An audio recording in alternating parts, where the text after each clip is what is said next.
I am on my way to one of Germany's oldest towns. If you want to see really beautiful places and learn more about this spot, tag along.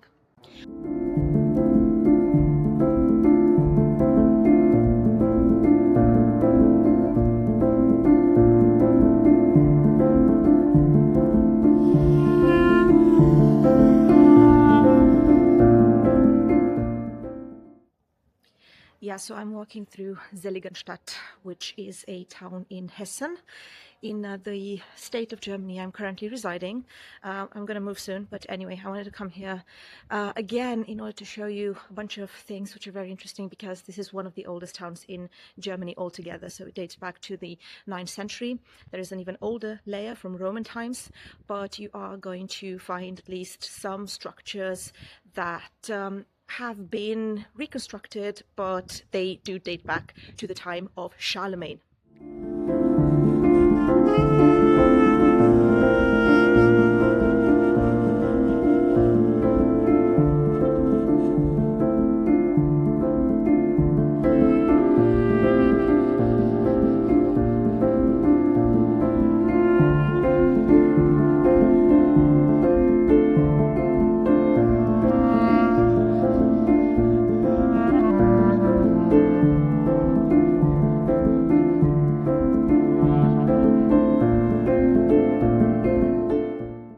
Okay, so we are once again on the Roman Germanic limes. This was organized during the time of Domitian, so in about 90, from the Middle Rhine to the Upper Danube, and then a castrum was built here during the time of Emperor Trajan. So a lot of things have been found here from Roman times, ranging from altar stones to all kinds of objects of daily use.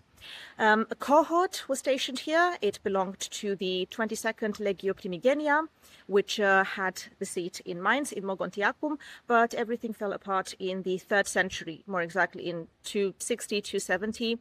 However, from the rubble, there arose a medieval settlement.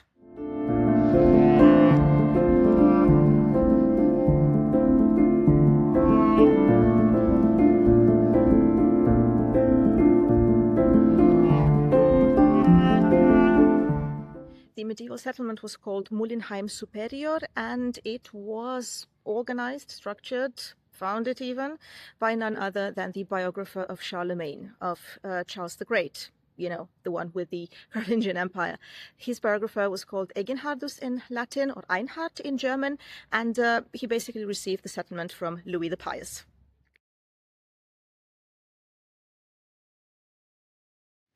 Eginhardus founded here a basilica in 830, which is quite unique. It's the only one of this kind dating back to the Frankish period north of the Alps. And he organized here a Benedictine monastery, which became very important once he translated the bones of the saints Marcellinus and Petrus. Hence the name Seligenstadt, literally meaning the town of the holy.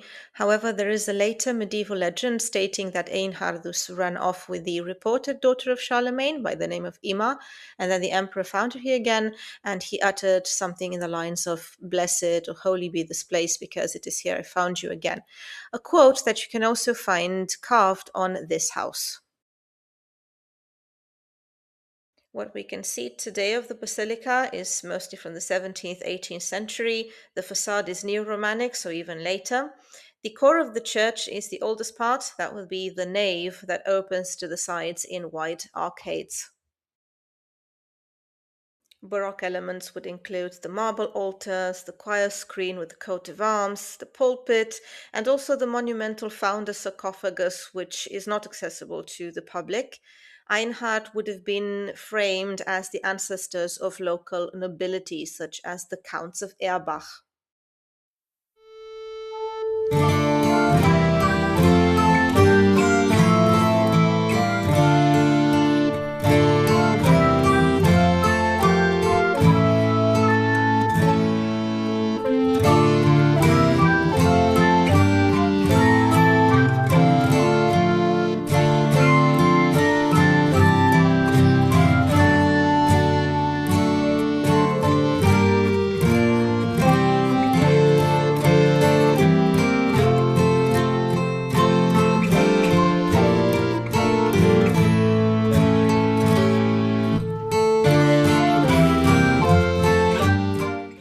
In 1063, Emperor Heinrich IV confirms ownership of the monastery in the hands of the Archbishopric of Mainz, which was kind of like a great corporation in the Middle Ages and in modern times. The town also received town rights from none other than Emperor Friedrich Barbarossa, and it remained a fiefdom of Mainz till 1803. The town also got its fortifications in the 15th century, some of which are still to be seen today, one of the gatehouses at least, and then the town hall was erected in the 16th century. In the meantime, a lot of these buildings were replaced with neoclassicist or even later constructions. A lot of the town was plundered during the 30 Years' War by the Swedish army.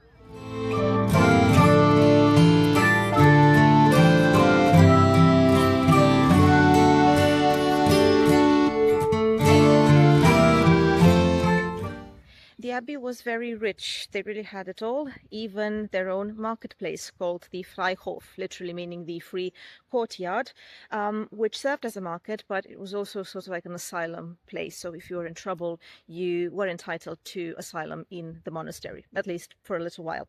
There was also a mill erected in the 1500s with stepped gable and a lot of barns and stables, and they also had a walled garden, including a garden where they used to grow medicinal plants.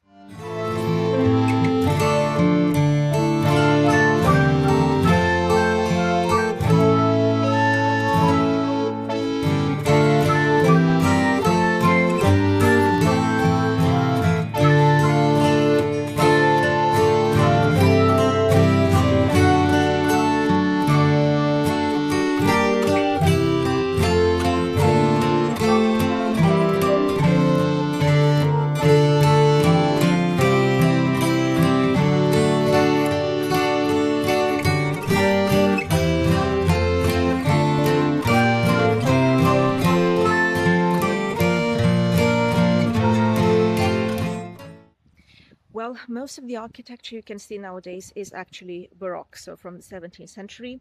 The ornamental garden is one of these, and they also constructed sort of like balustrades that they decorated with cherubs that are supposed to represent the spirits of nature.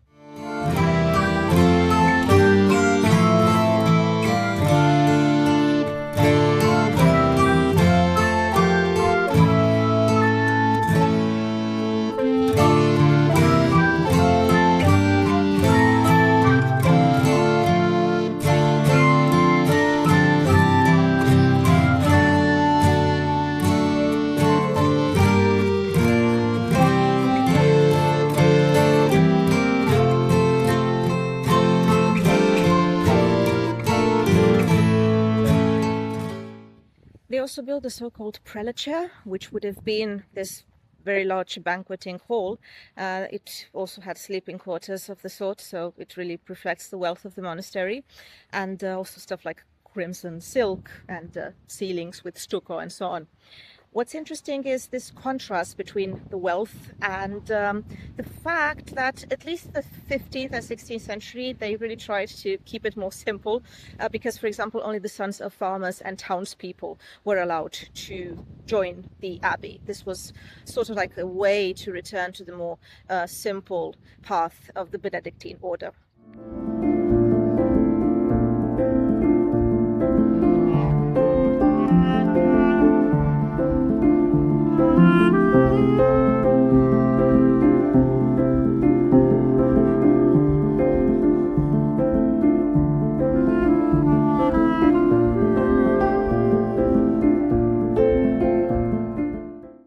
You're going to see a lot of timber framing. This is typically Franconian. The Franconian area would have been from the Fichtel Mountains up until the Rhine. Interestingly, the peasants had the right to cut their own timber, and they would use trunks for frames, strong branches for rafters, and thin twigs to reinforce the clay infill.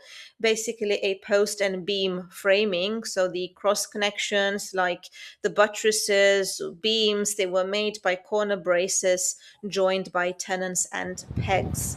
And then they also used interlocking timbers, later also crosses, braided bands, and so on. The stability was ensured by interior walls that were mortised into the exterior, and these houses also had very steep roofs, usually covered in red clay tiles. They also tended to build over the first floor in overhang in order to gain more space.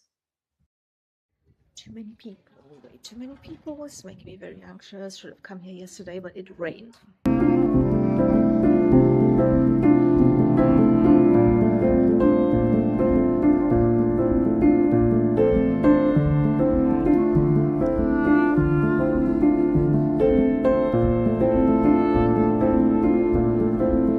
This short vlog was brought to you by my faithful bike, Victoria. When in doubt, cycle it out, as they say.